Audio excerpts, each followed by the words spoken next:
And that was the beginning of like my media career. Right. And so when I went to UK, obviously soccer was 1st.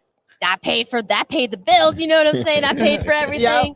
But then what was great that I really loved about University of Kentucky is that they also wanted me to build my career that I wanted in the media space. So, they were like, hey, this website you have, you can't really make money from it because the NCAA and especially they scrutinize UK heavily.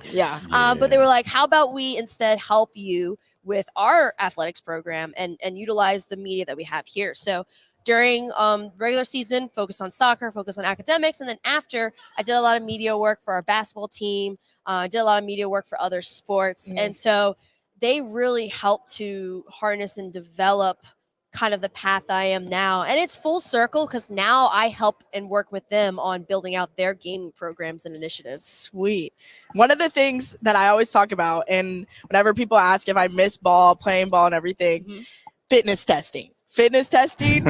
I'm so glad I never have to do another fitness test. So I'm so curious at Kentucky, what was your fitness testing and your worst one that you experienced? Okay. This may sound bad, but I was always like number 1, number 2 in all fitness drills and stuff like that. Yeah, fitness was never really an issue for me because I come from a family of track runners. Okay. That'll do it. Yeah, my dad and my aunt were top track runners. At one point, they had a chance to go to the Olympics, but my aunt was too young, couldn't do it. At that time, my grandma was like, no. But yeah, I was always really in shape. So I never struggled with that. I think that I struggled with the most was waking up early for 5 a.m. And doing all the fitness stuff. I remember one time we had to like push a car in the lot. It was a lot. I was like, this is too much. That's why now you won't catch me waking up like before 7 a.m., 7:30. Because I ain't doing that no more.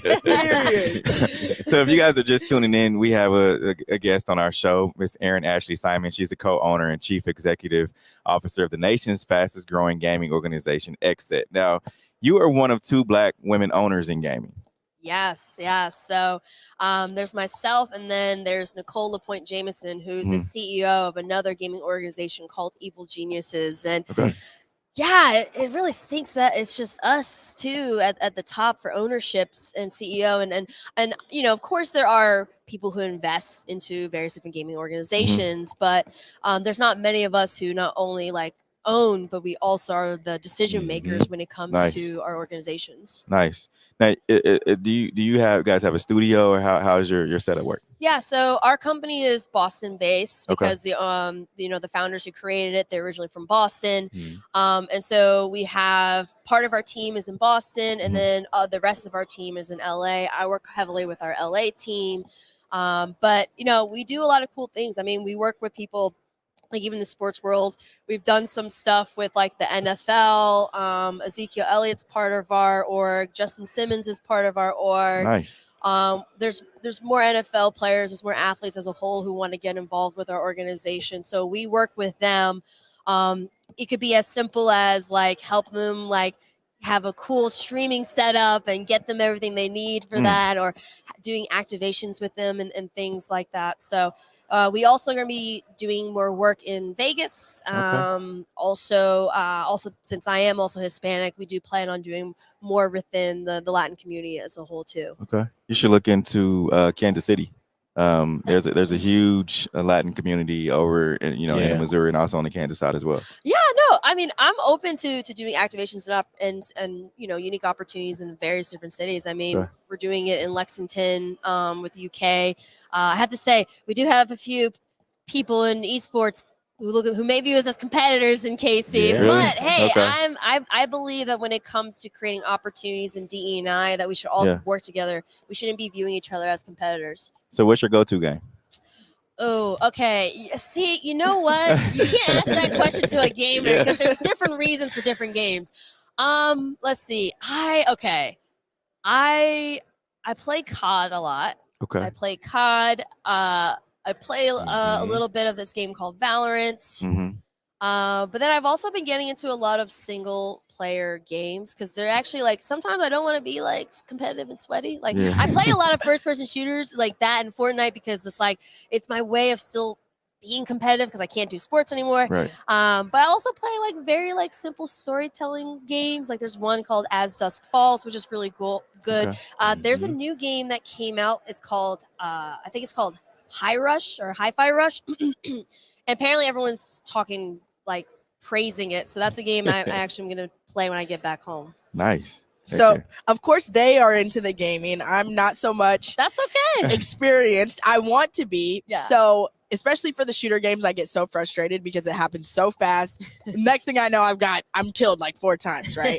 So, what's advice to me trying to get better at those games? I mean, it's like getting better at a sport. You got to keep playing it and practice and fine tune things the same way that, like, you know, you're going to fine tune how you do PKs, right? You're going to fine tune how, like, fixing people, how they properly kick a ball, fixing people who properly shoot a ball, right? Like, it's the same thing for gaming. Like, you can fine tune it and change, like, your mouse like DPI and like certain things technically that will make it a little more comfortable. Even like, you know how, like, you know, when it came to soccer, you had your very specific cleats that you would use. The and, like, Old you know what I'm Faithfuls. saying? Old Faithfuls. Yep. It's the same thing for gaming. You're going to have your own specific mouse and keyboard that you're just very comfortable with, and you're going to stick with it. And so you just got to kind of like try it out, see what works best for you, switch and change some things, and just keep doing it. Gotcha. Thank you. Do you own your dream setup right now? Like, do you have everything you want right now as far as gaming?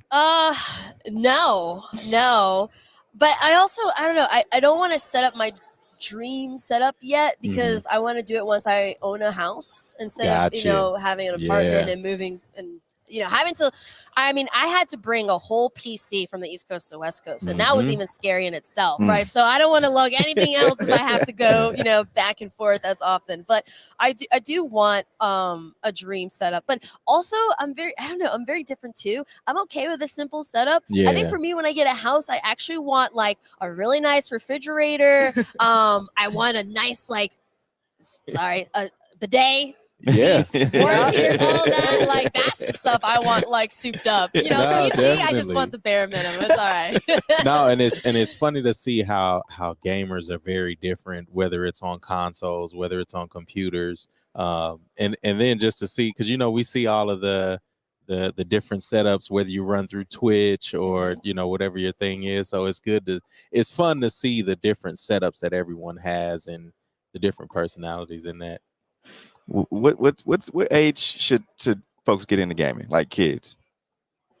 Honestly, whatever age their parents allow them to. Okay. You know, I think gaming is, honestly, it doesn't matter what age you are. Like, if you want to get into gaming as a young kid, get into it if your parents are willing to like experience it with you. If you want to get into gaming, you're a little bit older, that's fine. Like, a lot of people don't know there's actually a competitive gaming team, and the rule is they have to be, I think, like 60 years plus. Really? And it's just older individuals who compete and play, and it's like a league too. So it just shows that like age is not really a construct when it comes to gaming. Obviously, you got to play like age-specific video games, right? You can't be having 6-year-olds on Grand Theft Auto robbing cars. But, you know, in terms of getting into it, I think as long as your parents are there, they're supportive, and they actually partake in the activity with you, I don't think really it really doesn't matter. Like, I was playing Sonic when I was 3. You know what I'm saying? But my parents were there to support. My brother was there to support. So that's all that matters. How can people find you? What's your gamer tag? Oh, so I got my name. It's just Erin A. Simon, ERIN, the letter A, SIM as in mother, ON as in Nancy, and then also at XSET. It's literally the letter X and then set, SET. You can find me there, and I mean, you also can find me on TV too, because I do a lot of broadcasting in the space. So wherever you find me, you know, come holler at me. What's next for XSET? What's next for XSET? So we actually have our Black History Month initiative that we just announced, and we're waiting for submissions for this week. It's called Black Excellence, and instead of EX, it's just X and the rest of the word. And with this initiative, you know, one of the things that we've been focusing on our DE&I projects, and it's something that I actually lead in the company, is support with purpose. And so one of the problems that we want to address within this initiative is lack of resource and lack of education when it comes to the business side for Black owned businesses. And, I'm sure you guys know it's not easy being Black and running businesses because there's so many hurdles and obstacles. And sometimes there's information that people don't tell us. And so we're going to have 3 Black gamers come to our LA studio, and we're going to help them learn how to create and sell their first apparel capsule, start to finish. We're going to teach them how to do branding. We're going to teach them how to do marketing. We're going to teach them how to pick the right materials, and then they're going to go create it, and then they're going to go out and push it and sell it. Nice. And they keep 100% profit. We're not taking anything from them. Yeah, that's a big deal. Very like big deal. Better, almost better than NIL. Yeah, we don't got them 10, 15, 20% from that, No, definitely. All right, that was Aaron Ashton Sideline. We appreciate you coming on today's show. Definitely. Thank you. All right, guys, stay tuned. We'll be live here with more guests coming through Radio Row. This is the W Show. Broadcasting from the Phoenix Convention Center in Phoenix, Arizona. You are tuned in to Sideline Sports Talk Network's The W Show on 100.1 FM Kansas City. Brought to you by Gates Barbecue, the Soul of Santa, the Negro Leagues Baseball Museum, FPS Security, 55 Creative, Phenomenal Kids Child Care Learning Center, Derek Thomas Neal Smith III and Long Foundation, KC We Spin 360, Walls Real Estate, and Dillard's Zona Rosa. Playtime mode is the big league. Go. Playtime mode is the big league. Go. Playtime mode is the big league. Go. Playtime mode.